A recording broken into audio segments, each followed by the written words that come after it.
Hello বন্ধুরা, তোমরা কেমন আছো? আমি খুব ভালো আছি। তো এসে রান্না বান্না তো হচ্ছে, সকালে রান্না আমি কিছু দেখাতে পারিনি, কারণ সকালের রান্নাটা মা করেছে ওর জন্য।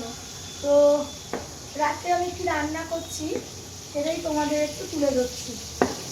তো আস্তে আস্তে কেমন যেন ঠান্ডাটা চলে যাচ্ছে, ভালো লাগছে না। শীতকালটা আমার খুব প্রিয়। যাই হোক, গায়ে চাপা দিয়ে হলেও কিছু হলেও কাজ করা যায়, কিন্তু গরমকালটা খুব কষ্টের, এত প্যাচ প্যাচ করে। আর কি বলবো, মানে সব দিক দিয়ে গরমকালটা আমার ভালো লাগে না। তো আমি আজকে কি রান্না করছি তোমাদের দেখাচ্ছি, দেখে না। তো রাত্রিবেলা দাদা তো রাতে মাছ টাছ খায় না, জানে। তো আমি রাত্রিবেলা দাদার জন্য করেছি ডাল, এই যে বেগুন ভাজা, এই যে আলুর দম করবো, করিনি। মশলা বেটে রেখেছি, আদা বাটা, জিরে বাটা, টমেটো, কাঁচা লঙ্কা, লঙ্কা বাটা। আর তোমরা জানো আমি বাড়িতে আমি বাটা মশলাই খাই। তো আমি আজকে আলুর দমটা কীভাবে করবো জানো? নিরামিষ করব। আর দাদার জন্য একটু তুলে নেবো, লাস্টে একটু ধনেপাতা দেবো। আমার এই ছোট ছোট আলুর দম একদম মাখা মাখা, একটু ধনেপাতা টমেটো দিয়ে করব, আমার খুব ভালো লাগে। আর বেগুন ভাজা হলো দাদার ফেভারিট, তাই বেগুন ভাজি। আর কলকাতায় এরকম বেগুন খুব কম পাওয়া যায়, দেখবে লাল লাল কালো কালো বেগুনগুলো বেশি পাওয়া যায়। তা আমাদের এই বেগুনটাকে বলা হলে কি কাটালি বেগুন বলে, কাটা থাকে ওই বেগুন বলে। এই বেগুন খেতেও খুব সুন্দর। এখানে লাল বেগুন খুব কম পাওয়া যায়, এই বেগুনগুলো সাদা বড় বড় এরম ধরনের বেগুনই বেশি পাওয়া যায়। তো দেখো কেমনভাবে সারাটা দিন টাইমও পাইনি, ঘর দর গোছাতে গোছাতে আমি একদম ক্লান্ত হয়ে গেছি। একদম ঘর দর কত কাচাকুচি করা, ঘর গোছানো, বাগানো, পরিষ্কার করা, কারণ কাজের মেয়ে নেই, তো জন্য আমাকে করতে হচ্ছে পুরোটাই। মা করে, মিথ্যে বলবো না, মায়ের হেল্প পাই বলে অনেকটা রেহাই। মা থাকলে যা হয়, মায়ের দান তো কোনো দিন তো মেটানো যায় না, মায়ের ঋণ কখনো চোকানো যায় না। তো মাই হয়, মায়ের মতো তো কেউ করবে না। তবুও এই ঠান্ডার মধ্যে, কলকাতা তো ঠান্ডা নেই, ছেড়ে দাও, এখানে তাও একটু অনেকটাই ঠান্ডা আছে। তো এখন হবে ভাত কড়াই রয়েছে, ভাতটা পরে গরম করে দেবো, মাইক্রোওভেনে গরম করে দেবো, অসুবিধা নেই। তো এখন এই তরকারিগুলো করে নিচ্ছি, আর রাত্রিবেলা রুটি হবে, কারণ আমি রুটি খাই, আমার ছেলেও রুটি খায়। তো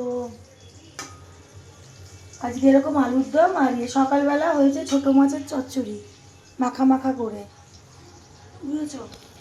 তো ফেসবুকে তো মানে দুদিন অন্তরই কমেন্ট ব্লক হচ্ছে, আর ফেসবুক করতেও আর কি বলবো, আগে যেরকম ফেসবুক করতে একটা আগ্রহ লাগতো, ভিডিও দিতেই হবে, এখন যেন কোথায় যেন একটু হারিয়ে যাচ্ছি ফেসবুকে কাজ করতে গিয়ে।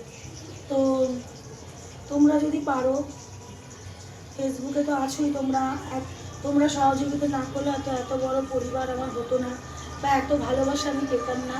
তো তোমরা, আমার ইউটিউব চ্যানেলও আছে জয়া দত্ত বলে, তো ইউটিউব চ্যানেলটা একটু সাবস্ক্রাইব করে দেবে, তাতে আমি ইউটিউবেও যেন সাকসেস হতে পারি, একটু সফলতা পেতে পারি, সব তোমাদের ভালোবাসায়।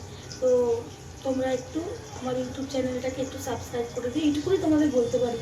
আমি কোনো দিন বলি না যে আমার ভিডিও শেয়ার করো, বা আমি কোনো দিন না, আজ পর্যন্ত কোনো দিন বলিনি, কেউ বলতে পারবে না জয়াদি বলেছে আমার ভিডিও শেয়ার করো, কিছু না।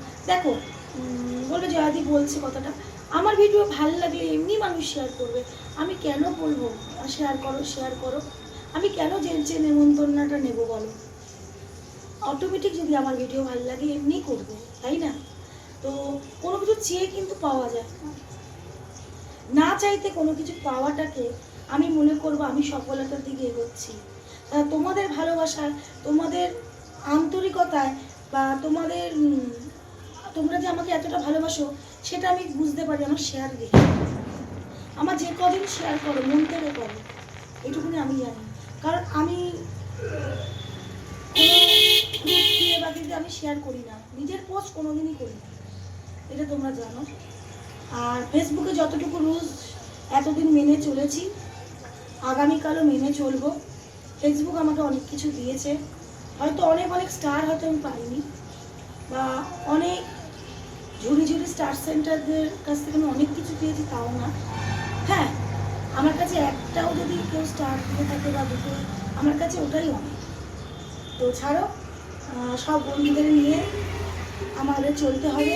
স্টার সেন্টারদের অনেক অনেক ভালোবাসা, যারা যেটুকুনি দিয়ে আমাকে ভালোবাসা দিয়েছে, আর এরমভাবে যেন তোমাদের নিয়ে এগোতে পারি, তোমরা সবসময় ভালো থাকবে, এটাই জয়াদি বলবে। আর যদি আমার ভিডিও ভালো লাগে থাকে লাইক কমেন্ট করো, আর পুরোটা দেখো ভিডিওটা, আর দেখে কিন্তু ছেড়ে দিও না।